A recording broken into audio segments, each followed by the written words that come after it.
Hello बच्चों। तो आज मैं डीएवी स्कूल में पढ़ने वाले जो क्लास 7th के बच्चे हैं उनके हिंदी की किताब ज्ञान सागर उसका चैप्टर नंबर 2 नाटक में नाटक ये पढ़ने जा रहा हूँ। ये स्टोरी डिस्कस करने जा रहा हूँ मैं, जिसका नाम है नाटक में नाटक। तो काफ़ी इंटरेस्टिंग स्टोरी है ना, नाम से ही लग रहा है नाटक में नाटक। सोचो जरा, नाटक में नाटक होगा तो कैसा लगेगा। तो यही है ये नाटक में नाटक। तो हम लोग शुरू करते हैं। राकेश का मन तो कह रहा था कि बिना पूरी तैयारी के नाटक नहीं खेलाना जाए नहीं खेलना चाहिए, और जब नाटक में अभिनय करने वाले कलाकार भी नए हों, मंच पर आकर डर जाते हों, घबरा जाते हों और कुछ कुछ बुद्धू भी हों, तब तो अधूरी तैयारी से खेलना ही नहीं चाहिए। तो भाई राकेश नाम का जो बच्चा है, इसमें जो कैरेक्टर है, वो जो सोच रहा है और उसका जो अपने मन में डर है, कहना है कि बिना पूरी तैयारी के नाटक नहीं खेलना चाहिए, तो मैं भी यही कहूँगा कि सच में बिना पूरी तैयारी के नाटक नहीं खेलना चाहिए। और बिना पूरी तैयारी के नाटक क्यों नहीं खेलना चाहिए? क्योंकि नाटक खेलना एक प्रेजेंटेशन है जिसमें आपके सामने में दर्शक बैठे होते हैं, ऑडियंस बैठे होते हैं। नाटक सिर्फ आप अपने लिए थोड़े ना खेलते हो, आपको कुछ करके दिखाना होता है, एक कहानी को प्ले करना होता है कई सारे लोगों के बीच में। हो सकता है आपके दर्शक दीर्घा में 100 लोग बैठे हों, 200 लोग बैठे हों, आपके टीचर्स बैठे हों, आपके क्लासमेट्स बैठे हों, आपके पेरेंट्स भी बैठे हों। तो इसीलिए जब भी कोई प्रेजेंटेशन वाला काम करना हो तो वो बिना पूरी तैयारी के नहीं करना चाहिए। उसके साथ ही मोहन, सोहन और श्याम ऐसे ही थे। कैसे थे? जो थोड़े से बुद्धू थे, थोड़े से घबरा जाने वाले थे, और जो अधूरी तैयारी करने वाले लोग थे, मतलब उतने ज़्यादा गंभीर नहीं थे। इसीलिए राकेश को अपनी टीम पर, अपने दोस्तों पर भी ज़्यादा भरोसा नहीं था। राकेश को उनके अभिनय पर बिल्कुल भी विश्वास नहीं था। वह स्वयं अभिनय इसलिए नहीं कर रहा था क्योंकि फुटबॉल खेलते हुए वह अचानक गिर पड़ा था।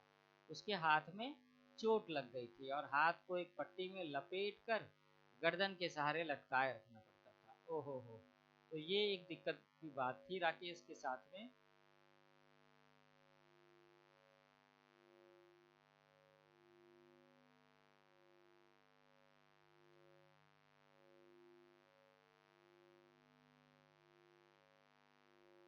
अच्छा, बात है कि नाटक खेलना बहुत आवश्यक था। नाटक खेलना बहुत आवश्यक था, तो नाटक खेलना बहुत आवश्यक क्यों रहा होगा? सोचो। नाटक खेलना इसलिए बहुत आवश्यक था क्योंकि ये मोहल्ले की इज्जत का सवाल था। मोहल्ले की इज्जत की बात होती है ना भाई, आप जिस सोसाइटी में, जिस कॉलोनी में रहते हो, उसकी इज्जत का देखभाल तो करना ही पड़ेगा। उसकी इज्जत बना करके रखनी होगी। और अक्सर ये जो बच्चे होते हैं, यंगस्टर होते हैं, उनके मन में तो इस तरह की काफ़ी बात होती है। मेरे क्लास की इज्जत का सवाल है, मेरे स्कूल की इज्जत का सवाल है, मेरे गैंग, मेरे क्लासमेट्स की इज्जत का सवाल है, मेरी कॉलोनी की इज्जत का सवाल है। तो मोहल्ले के बच्चों ने मिलजुल कर फालतू पर एक छोटे से सार्वजनिक मैदान में दूब और फूल पौधे लगाए थे। दूब का मतलब है घास। वहीं एक मंच भी बना लिया था। राकेश की योग्यता पर सबको बहुत विश्वास भी था। समय था केवल 1 सप्ताह का। तो 1 सप्ताह का समय कम है या ज़्यादा है? मुझे तो लगता है ज़्यादा नहीं है। अगर कोई काम आप पहली बार करने जा रहे हो, और वो भी ऐसा काम जो कि पब्लिक के बीच में प्रेजेंटेशन देना हो, तो 7 दिन ऐसे निकल गए कि पता भी नहीं लगा। मोहन, सोहन और श्याम यूं तो अच्छी तरह अभिनय करने लगे थे, पर राकेश को उनके बुद्धूपन से डर था। हर एक अपने को दूसरे से अधिक हर एक अपने को दूसरे से अधिक क्या समझता होगा? मुझे लगता है तेज समझता होगा, समझदार मानता था। इसीलिए वह भूल जाता था कि कहाँ क्या कर रहा है।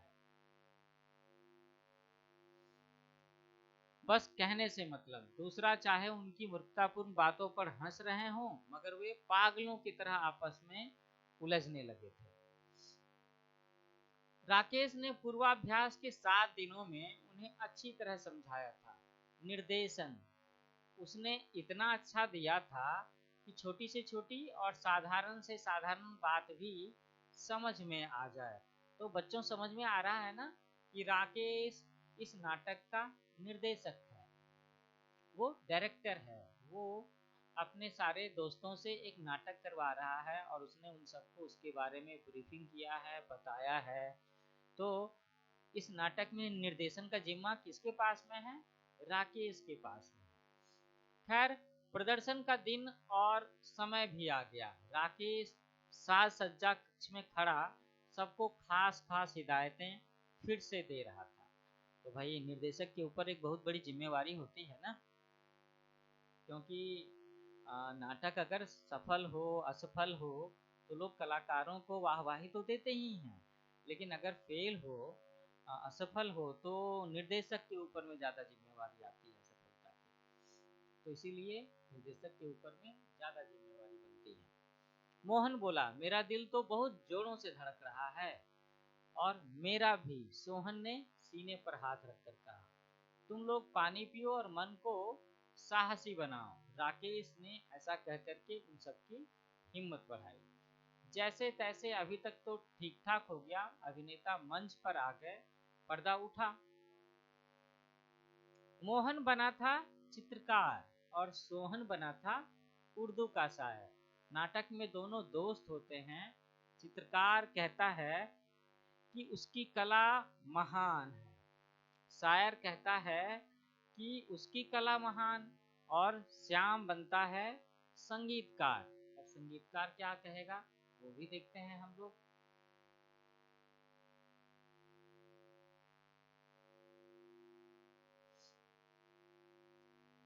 आगे आप इस चित्र में देख ही रहे हो कि किस तरीके से नाटक के तीनों पात्र दिख रहे हैं ना। एक के हाथ में एक म्यूजिकल इंस्ट्रूमेंट है, दूसरे के हाथ में एक पेंटिंग वाला ब्रश है, और तीसरे के हाथ में मुझे लगता है कुछ कागज के पन्ने हैं, और उसने एक टोपी पहन रखी है, तो शायद वही है शायद। वह उनसे मुलाकात करने उस स्थान पर आता है जहां वे यह बहस कर रहे हैं कि बजाय इसके कि वह नए नए मित्रों से मधुर बातें करे, बजाय इसके कि वह अपने नए नए मधुर मित्रों से बात करे,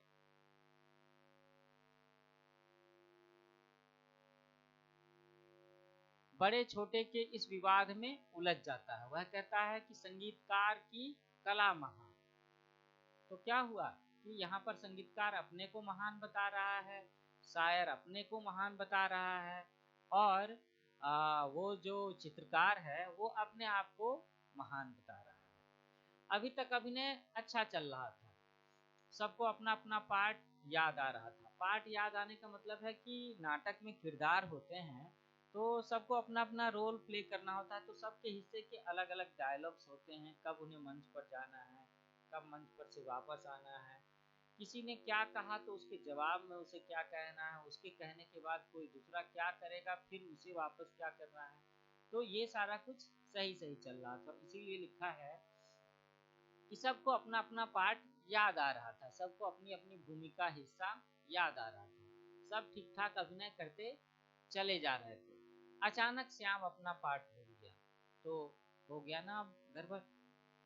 अचानक श्याम नाम का जो कैरेक्टर है वो अपना पार्ट, अपना रोल भूल गया। अब देखो क्या होता है। पर्दे की आड़ में राकेश स्वयं पूरा लिखित नाटक लिए खड़ा था। वह हर नए संवाद का पहला शब्द बोल रहा था ताकि कलाकारों को संवाद याद आते रहें। तो इस चित्र में आप देख सकते हो कि राकेश अपने बाएं हाथ में सारे डायलॉग्स के पेपर लेकर के खड़ा है, और पर्दे के पीछे छिपकर वो अपने कैरेक्टर्स को, अपने दोस्तों को डायलॉग याद दिलाने का काम कर रहा है ना। और इसमें हम लोग देख रहे हैं कि जो बंदा अपना पार्ट भूल गया है, कौन भूल गया है? श्याम अपना पार्ट भूल गया है ना। हाँ, वही श्याम अपना पार्ट भूल गया है जिसके हाथ में गिटार है, जो संगीतकार का रोल कर रहा है। तो अब देखो क्या हुआ। मगर श्याम घबरा गया। वह जब अपना पाठ भूल गया तो वह घबरा गया, वह सहसा चुप हो गया। उसके चुप होने से चित्रकार और शायर महोदय भी चुप हो गए। अब भाई नाटक में तो ऐसा होता है ना कि सारी चीज़ें इंटर रिलेटेड होती हैं, को रिलेटेड होती हैं। एक बंदे को कुछ बोलना है तो उसके बाद दूसरे बंदे को कुछ बोलना है, फिर तीसरे बंदे को कुछ बोलना है, इस तरह की बातें होती हैं। तो जब संगीतकार कैरेक्टर श्याम चुप हो गया तो उसके बाद चित्रकार और शायर महोदय भी चुप हो गए। होना ये चाहिए था कि वे दोनों कोई ना कोई बात अपने मन से बनाकर बात आगे बढ़ा देते, अगर उनके अंदर में कॉमन सेंस होता तो, अगर उनके अंदर में इतनी बुद्धिमानी होती तो। पर वे घबरा कर राकेश की तरफ देखने लगे। संगीतकार महोदय भी पलटकर राकेश की ओर देखने लगे कि अब क्या करना है। ऐसा राकेश बार बार संगीतकार जी का सवाल बोल रहा था, मगर आवाज तेज होकर माइक से सबको न सुनाई दे जाए इसलिए धीरे धीरे फुसफुसा करके बोल रहा था, क्योंकि माइक से तो वही आवाज सुनाई देनी चाहिए ना जो नाटक के कैरेक्टर्स बोल रहे हैं। वो आवाज सुनाई नहीं देनी चाहिए जो पीछे डायरेक्टर याद दिलाने के लिए बोल रहा है। संगीतकार जी को वह हल्की आवाज सुनाई नहीं दे रही थी। अब ये जो संगीतकार बना हुआ श्याम लड़का था, घबराहट की वजह से उसको वो हल्की आवाज सुनाई नहीं दे रही थी। तभी शायर साहब संगीतकार के कंधे पर हाथ मारकर बोले, उधर जाकर सुन लेना। क्या कहा उसने कि उधर जाकर सुन लेना। संगीतकार जी अपना वायलिन पकड़े पकड़े राकेश की ओर खिसक आए। तो अच्छा, तो ये जो संगीतकार श्याम बना है उसके हाथ में जो म्यूजिकल इंस्ट्रूमेंट है वो क्या है? वो वायलिन है। मैंने थोड़ी देर पहले गिटार कह दिया था शायद। तो संगीतकार जी अपना वायलिन पकड़े पकड़े राकेश की ओर खिसक आए तो दर्शक ठठाकर हंस पड़े। संगीतकार जी और घबरा गए। जो कुछ सुनाई पड़ा उसे ही बिना समझे बूझे झट से बोलने लगे। अब क्या बोलने लगे?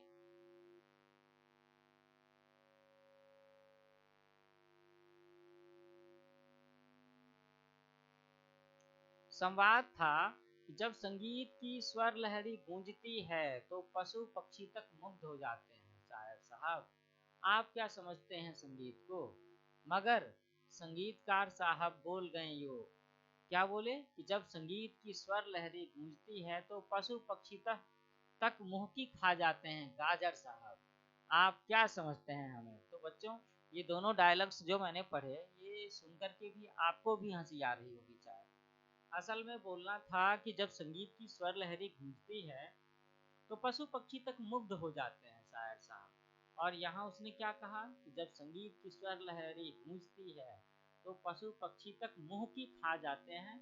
गाजर साहब, शायर साहब, गाजर साहब, पशु पक्षी तक मुग्ध हो जाते हैं, पशु पक्षी तक मुंह की खा जाते हैं।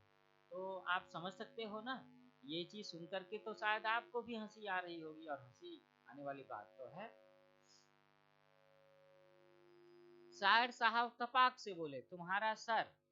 गाजर साहब हूँ मैं। अच्छा, अब चूंकि ये डायलॉग बोलने में गलती हो गई तो इसीलिए शायर साहब को ये बात बुरी लगी होगी। तपाक से बोलने का मतलब है तुरंत बोलना, तुरंत पलट कर बोलना। और उसने क्या कहा कि तुम्हारा सर? गाजर साहब हूँ मैं। दर्शक फिर ठठाकर हंस पड़े। ठठाकर हंसना समझ रहे हो ना आप? काफी जोर जोर से हंसना। चित्रकार महोदय ने मंच पर सूझ और अक्लमंद दिखाने की कोशिश की। इनका मतलब है कि आपकी जो शायरी है वो गाजर मूली है और आप गाजर साहब हैं, सो इनकी कला महान है, मगर मेरी कला इनसे भी महान है। अब लोग चित्रकार महोदय जो थे, उनके अंदर में जितनी सूझबूझ थी, जितनी अक्लमंदी थी, उसके हिसाब से उन्होंने एक नया डायलॉग बोल दिया जो शायद उस नाटक में रहा ही नहीं होगा और हो सकता है इस बात से खी जा रहा हो। उसने क्या कहा कि इनका मतलब है आपकी शायरी गाजर मूली है। अब ये कोई तारीफ की बात तो हुई नहीं ना, और आप गाजर साहब हैं, मतलब शायर साहब नहीं, गाजर साहब। अब राकेश जो कि डायरेक्टर था नाटक का, वो दांत पीस रहा था। उसकी सारी मेहनत पर पानी पड़ गया था, पर इस तरह बात संभलते देखकर वह कुछ शांत हुआ। अब इस बार शायर साहब बुद्धूपन दिखा बैठे। मतलब क्या? बुद्धूपन दिखाने का मतलब हो गया कि कुछ न कुछ उन्होंने बेवकूफ़ी कर दी, कुछ न कुछ बड़ी गलती कर दी। मुझे तो ऐसा ही लग रहा है। गुस्सा होकर बोले, तूने भी गलत बोल दिया, मुझे गाजर साहब कहने की बात थी क्या? और मेरी शायरी गाजर मूली है तो तेरी चित्रकला झाड़ू फेरना है, पोतना है, पालिश करना है, जख मारना है। लो, अब एक ने ऐसा कहा तो दूसरे ने भी इस तरह की बात कहा। अब एक ने उसके ऊपर में ताना कसा तो दूसरे ने भी उसके ऊपर में ताना कसा। क्या कहा? कि मेरी शायरी अगर गाजर मूली है तो तेरी चित्रकला झाड़ू फेरना है, पोतना है, पालिश करना है, झक मारना है। तो अब इस बात पर तो चित्रकार महोदय को भी गुस्सा आ जाएगा ना। तो चित्रकार महोदय ने हाथ उठाकर कहा, देख, मुंह संभाल कर बोल। मतलब एक तरह की वार्निंग दी उसने। अब हो सकता है कि अगर वो उसकी बात ना माने तो कुछ और ही हो जाए वहां पे। तो आगे की चित्र में हम लोग देख रहे हैं कि कैसे यहाँ पर राकेश जो डायरेक्टर है उसने अपने सिर पर हाथ रखा हुआ है, और यहाँ नाटक के जो तीनों कैरेक्टर हैं, शायर, चित्रकार और संगीतकार, ऐसे लग रहा है जैसे सबके सब एक दूसरे से उलझे पड़े हैं, जोर जोर से चीख चिल्ला रहे हैं। और इस तरह की सिचुएशन को देख करके दर्शक फिर से जोर जोर से हंस पड़े। राकेश घबरा रहा था, गुस्सा भी आ रहा था उसे, और रोना भी। सारी इज्जत मिट्टी में मिल गई। पर अब क्या हो? वह बार बार दोनों हथेलियों को मसल रहा था और कोई तरकीब सोच रहा था। तो बच्चों, जरा आप अपने मन में सोच करके देखो कि अगर आप राकेश की जगह पर हो, आप नाटक के डायरेक्टर हो, तो आपके मन में कैसा लगेगा? इस तरह की सिचुएशन में गुस्सा तो आएगा भी, आएगा ना। और एक तो और भी बात थी कि ये कॉलोनी की इज्जत का सवाल था। इधर मंच पर तीनों में जोरों से तू मैं हो रही थी। क्या हो रही थी? तू मैं। चित्रकार महोदय हाथ में कूची पकड़े, आंखें नचा नचा कर मटक मटक कर बोल रहे थे, अरे चमगादड़, तुझे क्या खाक सा शायरी करना आता है? जबरदस्ती ही तुझे यह पार्ट दे दिया, तूने सारा गड़बड़ कर दिया। मुझे चमगादड़ कहता है? अबे करम कल्ले, आलू बुखारे, शायरी तो मेरी बातों से टपकती है। तूने कभी टूथब्रश के अलावा भी कोई ब्रश उठाया है? यहाँ चित्रकार बना दिया तो सचमुच ही अपने को चित्रकार समझ बैठा।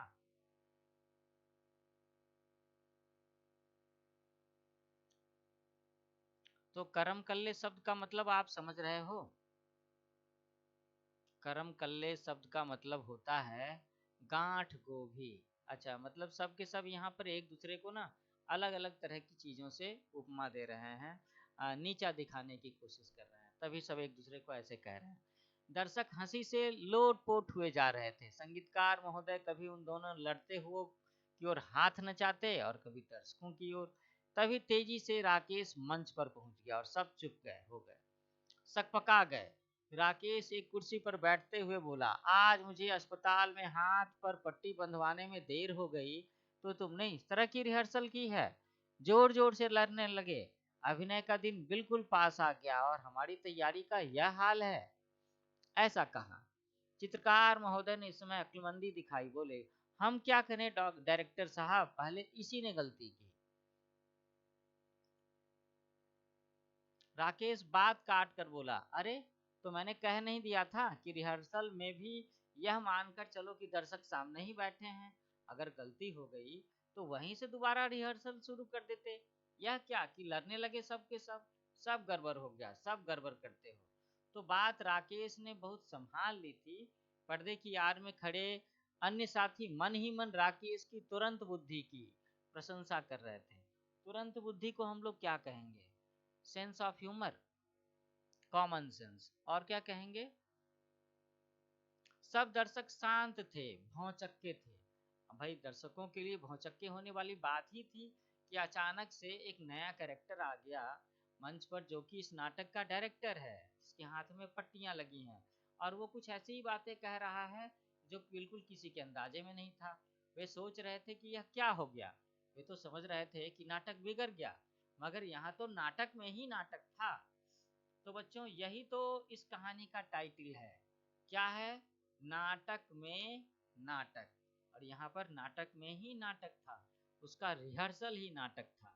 मानो इस नाटक में नाटक की तैयारी की कठिनाइयों और कमजोरियों को ही दिखाया गया था। ये तो बड़ी कमाल की बात हो गई ना। राकेश कह रहा था कि देखिए, हमारे नाटक का नाम है बड़ा कलाकार, और बड़ा कलाकार वह है जो दूसरे की त्रुटियों को नहीं, अपनी त्रुटियों को देखे और सुधारे। आइए अब हम फिर से रिहर्सल शुरू करते हैं। तभी राकेश के इशारे पर पर्दा गिर गया और दर्शक नाटक की भूरी भूरी प्रशंसा करते हुए अपने घर चले गए। भूरी भूरी प्रशंसा करने का मतलब है तारीफ करना। और बच्चों, इस कहानी के जो लेखक हैं उनका नाम क्या है? उनका नाम है मंगल सक्सेना।